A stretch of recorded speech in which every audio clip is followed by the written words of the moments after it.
Congressman Henry Cuellar now. Congressman, thanks for being here. Your district hugs the border with Mexico. Why did you feel it necessary to share the photos we just saw? And have you heard at all from the White House? No, I haven't heard from them, but I will tell you this, just like I did in 2014, I released the photos. I released them again because I think it's important to have the public know what's happening.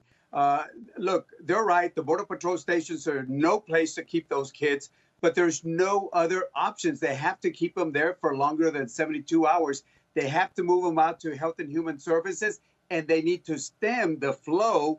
Otherwise, all we're doing is just doing catch up here at the border. I'm glad that my friend Roberta Jacobson, which I know very well, is going down to Central America. They should have done that a long time ago, but I'm glad that they're finally going there.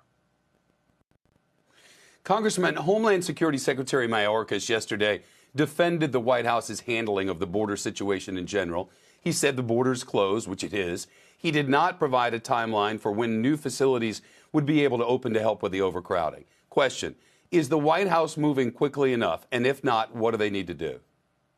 No, they're not moving fast enough, without due respect. Look, about a week after inauguration, I called my White House contact and I said, hey, listen, you all need to see what's happening. I'm hearing this from our Border Patrol folks, the NGOs on the border, from the border mayors. There are numbers coming up.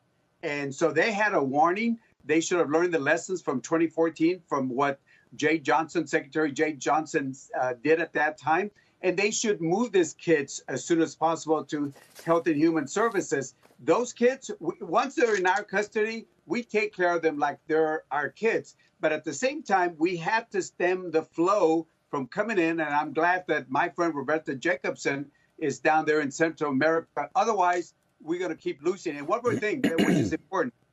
Keep in mind, not only those pictures show very crowded conditions or a pandemic, but you know also that they released 150 people, family units, without a notice to appear. That is unprecedented. How do you release people without even a paper to tell them to show up in court? I had never heard of that, but they did it because they have no other choice. You've been critical of the Biden administration's handling of the border really throughout. Last week, Secretary Mayorkas said the U.S. is on pace for the largest number of undocumented migrants crossing the border in 2 decades. What's the biggest barrier to fixing this problem, Congressman? Well, first of all, I've been helpful. I want to be helpful to them. Some of us live on the border. We don't just come visit the border.